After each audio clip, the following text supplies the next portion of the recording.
By the time this video goes live, there will probably be even more revelations, more documents, more leaks, and more damage control attempts from people in power. But right now, with this brand new multi-million-page Epstein data dump, I want to focus on the most immediately explosive material we already have in our hands. And more importantly, I want to talk about just how catastrophically the government handled this entire release. We are not talking about a small mistake here. We are talking about a level of incompetence that is genuinely historic. Let's start with the context, because without it, none of this makes sense.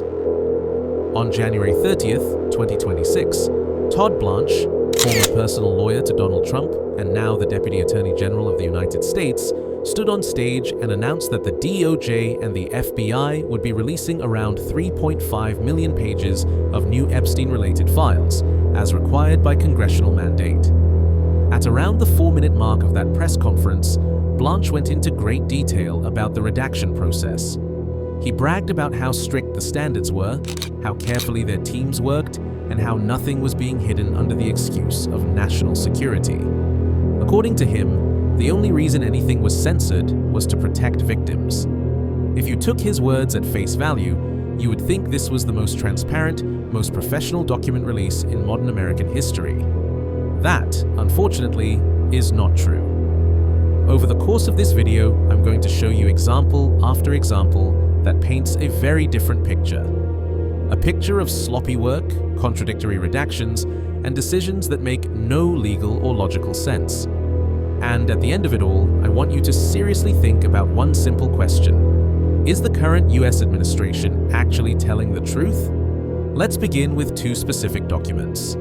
EFTA 0-166-0679 and EFTA 0-1660651. These files contain a series of allegations against Donald Trump that were processed by the FBI's National Threat Operations Center, the unit responsible for handling and evaluating public tips. Some of these reports are clearly labeled as not credible. Others say no contact was made with the caller. But in several cases, the documents explicitly state that a lead was sent to conduct follow-up interviews. I'm not here to tell you which allegations are true or false. That's not the point. What matters more is what these documents reveal about the DOJ's redaction process itself. In one file, a sentence reads, "Complainant was spoken to and deemed not credible. Additional research showed 3 separate," and then it's blacked out. In another version of the same content, the sentence continues and clearly says, "Incidents involving police which resulted in mandatory psychiatric evaluations." So, why was that redacted in one place but not the other? Even more absurd, in some documents they literally redacted the word "none." And in several places, the black boxes aren't even properly aligned, meaning you can still partially read what they tried to hide. This is not what careful professional redaction looks like. This is a mess. Now, to be fair, there were viral claims that some of these files were quickly deleted after being published. What actually happened appears to be brief 404 errors on the DOJ website, likely due to massive traffic. The files came back online shortly after. There's no solid evidence they were intentionally pulled this time.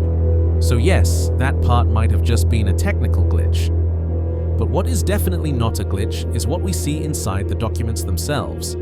For example, there is an FD 302 victim interview that is heavily redacted, supposedly to protect identities. But even in the unredacted portions, we read this. Maxwell presented redacted to Trump, and they spoke for about 20 minutes. She was invited to Mar-a-Lago, given a tour by Trump with Epstein and Maxwell present. Nothing happened between her and Trump, but Maxwell made comments like, "Oh, I think he likes you. Aren't you lucky? This is great." You can interpret that however you want. But what it looks like is a victim being presented to a powerful man with a very clear implication of availability. And this is just one of many such examples. And this is why it's no longer honest to just wave all of this away as some kind of political hoax. We're talking about thousands of mentions of Trump's name across the archive, and that's only in the parts that are currently searchable and indexed. But this story doesn't stop with Trump. Let's talk about Elon Musk. For years, Musk has aggressively denied any meaningful connection to Epstein. He has claimed that a photo with Ghislaine Maxwell was just a random photobomb. He has said Epstein invited him to the island, and he refused. He has publicly attacked journalists for even suggesting otherwise. Strong emotional denials. And yet, in the newly released emails, we see Musk himself asking Epstein when would be a good time to visit. We see Epstein replying that any day between the 1st and the 8th works. We see Musk saying, "Okay, probably the 1st then." We see Epstein asking how many people will be coming on the helicopter, and Musk replying, "Probably just Tula and me," followed by, "What day/night will be the wildest party on your island?" That is not Epstein chasing Musk. That is Musk trying to go. Maybe he didn't end up going on that specific trip, but later, emails show Epstein getting private tours of SpaceX, and the pattern continues. Invitations, conversations, social planning. This is happening years after Epstein's 2008 conviction, which makes it even more disturbing. And, once again, the redactions are a joke. In one version of a document, a name is hidden. In another version of the exact same email, the name is fully visible. In one place, they redact Musk's email address. In another, they redact metadata. Put the two together, and you can see everything anyway. So not only are these redactions unnecessary, they're also completely ineffective. Then there's Bill Gates. One particularly shocking email suggests that Gates asked Epstein for antibiotics to secretly give to Melinda after allegedly contracting an STD, and then asked Epstein to delete the emails about it. It even mentions the description of your penis and other details that were supposed to remain just between the two of us. Whatever the full truth is here, having that kind of secret relationship with Jeffrey Epstein does not exactly inspire confidence, especially when we know that Melinda Gates later said she found Epstein abhorrent and implied that his presence in their lives contributed to their divorce. The pattern repeats again and again.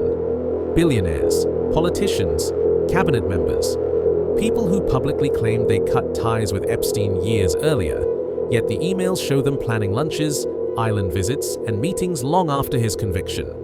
Howard Lutnick, Kevin Warsh. The list keeps growing. And over all of this hangs the biggest scandal of all, the redactions themselves. They redact random words.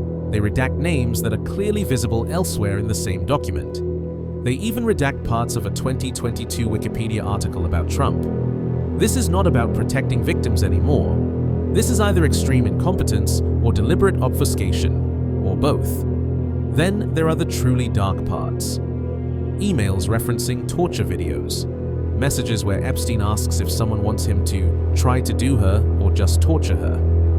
Correspondence with a Russian official about a young woman allegedly trying to blackmail powerful businessmen because they took advantage of her.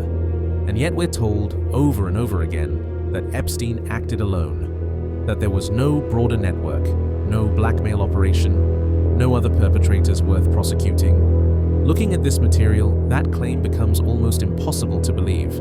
Maybe this file dump will never bring real accountability. Maybe none of these powerful people will ever face consequences. But one thing it has absolutely done is rip the mask off the system. It shows us, in black and white, how different the rules are for the people who actually run the world. And it shows us just how broken, how dishonest, and how deeply compromised the institutions meant to hold them accountable really are.